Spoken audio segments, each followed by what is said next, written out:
अच्छा, आज की डेट में जैसे लोग बहुत ज़्यादा प्रोग्रेसिव होते जा रहे हैं, हमारी कंट्री भी बहुत तेज़ी से आगे बढ़ रही है। पब्लिक स्पीकिंग एक आज की डेट में बहुत बड़ी नीड हो गई है। हर फील्ड में आपके लिए पब्लिक स्पीकिंग का आपकी लाइफ में पार्ट होना या आपके अंदर एक वो स्किल सेट होना बहुत ज़रूरी हो गया है।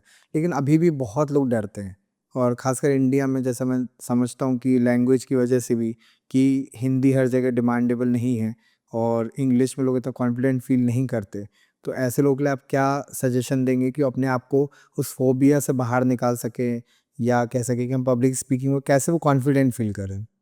कई जर्नल्स ये कहती हैं कि फियर ऑफ डेथ जो है उससे भी बड़ा फियर ऑफ पब्लिक स्पीकिंग लोगों के अंदर।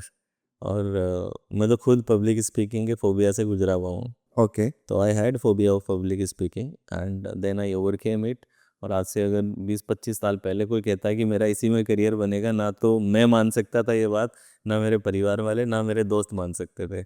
आज भी जो मेरे पुराने स्कूल के कभी मेरा कोई वीडियो कुछ देखते हैं तो आज भी विश्वास नहीं करते कि ये योगी ये सब कैसे कर रहा है भाई, ये तो बिल्कुल ही स्टेज पे जाके बोलना इसको पसंद नहीं था, ये तो घबराता था बहुत ज़्यादा, ये कैसे जा करके ये सब करने लग गया।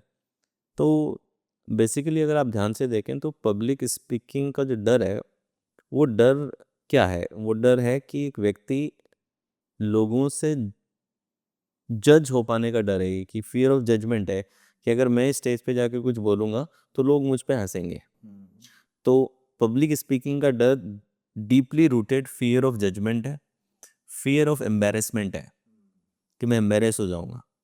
एक और होता है फियर ऑफ लुकिंग स्टूपिड, कि कहीं मैं ऊपर गया और मैं कुछ भूल गया तो मैं एक स्टूपिड की तरह लगूंगा। तो बेसिकली ये तीन डर है ना, बिल्कुल। Fear of looking stupid, fear of embarrassment and fear of judgement. ये तीन डर है जो उसके अंदर पैदा हो रहे हैं। और ये डर जब भी पैदा होंगे, वो बंदा एक विजुअल भी बना रहा होगा साथ में, उसको एक इमेज बन रही होगी जहाँ पे वो स्टेज पे है और या तो लोग हंस रहे हैं या फिर लोग उसे देख रहे हैं, उसको स्टूपिड समझ रहे हैं। इन सब चीज़ों पे वो फोकस कर रहा है जब उसको पब्लिक स्पीकिंग करनी है। तो अपनी इमेज चेंज करो सबसे पहले। तो अपनी जब भी आपको पब्लिक स्पीकिंग का मौका मिल रहा है, ऑब्जर्व करो कि आपकी क्या इमेज बनती है आपके दिमाग में। मेरे दिमाग में यही इमेज बनती थी कि जैसे मैं स्टेज पे भूल गया हूँ और लोग एकदम से मुझे देख रहे हैं सबके सब और मैं बिल्कुल एम्बेरस्ड हूँ।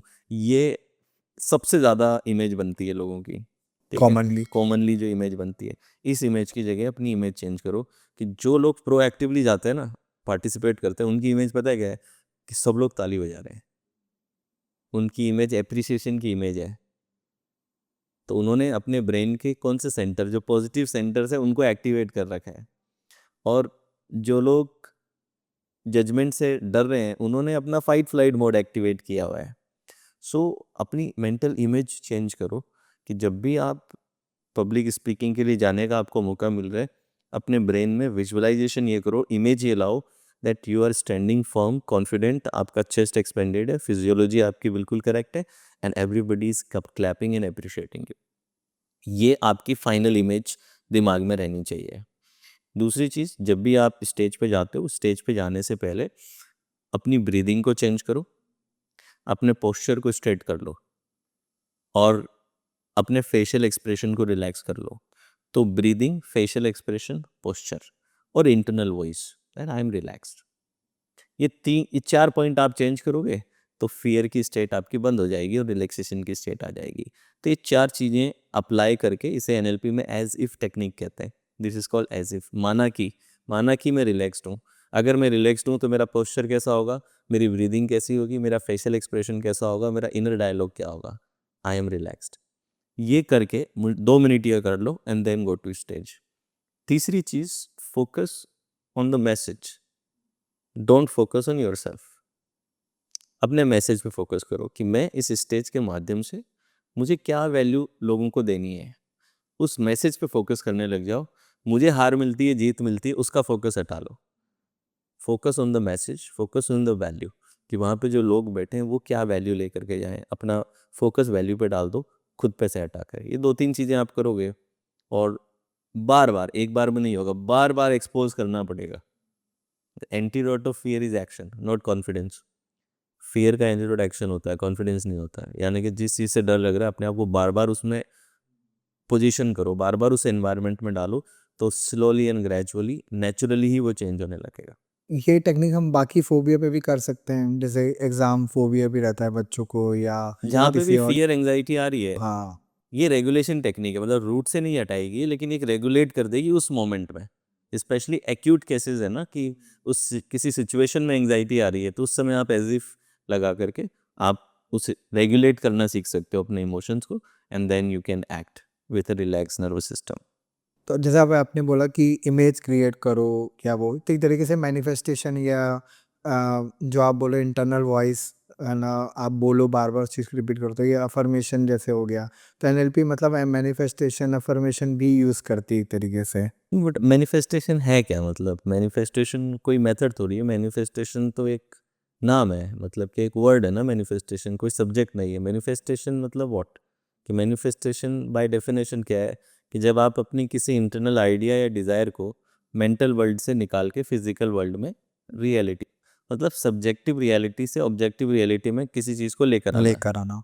इसका मतलब मैनिफेस्टेशन होता है।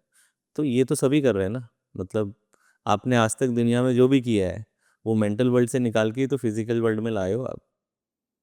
पॉइंट। मतलब ये चश्मा, ये घड़ी, ये कैमरा, ये सब पहले किसी के सब्जेक्टिव वर्ल्ड में ही तो आया था, फिर उसने ही तो मैनिफेस्ट किया है ये।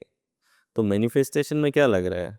Manifestation is combination of mind and energy.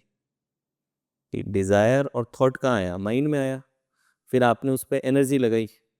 Energy, emotion की एनर्जी, एक्शन की एनर्जी, एफर्ट की एनर्जी।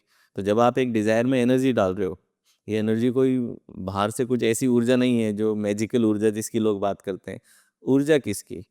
ऊर्जा आपके इमोशन की ऊर्जा, एंथुजियाज्म, जोश जो आपके अंदर है, उसकी ऊर्जा आपने इस डायरेक्शन में लगाई। उससे आपका एक्शन पैदा हुआ, हैबिट्स पैदा हुए, बिहेवियर्स पैदा हुए, और वो हैबिट्स, वो एक्शन, वो बिहेवियर लगातार आप करेक्ट करते चलोगे तो एंड में वो रिजल्ट दे देंगे आपको। यही तो है मैनिफेस्टेशन। तो जितने भी लॉ ऑफ अट्रैक्शन हो गया, मैनिफेस्टेशन हो गया, जहाँ पे आप विजुअलाइजेशन पे बात कर रहे हो, एफर्मेशंस पे बात कर रहे हो, तो एनएलपी तो वहाँ पे यूज़ हो ही रही है, क्योंकि एनएलपी में वीए के हम बात करते हैं। तो विजुअल मतलब विजुअलाइजेशन हो गया, जिसे लोग मैनिफेस्टेशन भी कहते हैं यार। लूजली कहते हैं। ऑडियो मतलब एफर्मेशन हो एफर्मेशन हो गया, गया। कि आप ए पे काम कर रहे हो। फिर उससे जो फ्रीक्वेंसी की बात करते हैं, अंदर फीलिंग, इमोशन फील करना ज़रूरी है। कि कई लोग कहते हैं ना कि आप व्यक्ति को अट्रैक्ट मत करो, अंदर प्यार की फीलिंग लाओ तो वो आएगा। तो फीलिंग क्या के है? तो वी ए के पे तो काम कर रहे हो आप, पॉइंट। क्योंकि आपके इंटरनल एक्सपीरियंस में इसके अलावा कुछ है ही नहीं। आज तक आपने जो भी अपने माइंड में एक्सपीरियंस किया है, उसमें या तो विजुअल है, या आवाज़ें हैं, या फिर फीलिंग्स हैं, सेंसेशंस हैं, पॉइंट। और क्या है? और कुछ है ही नहीं।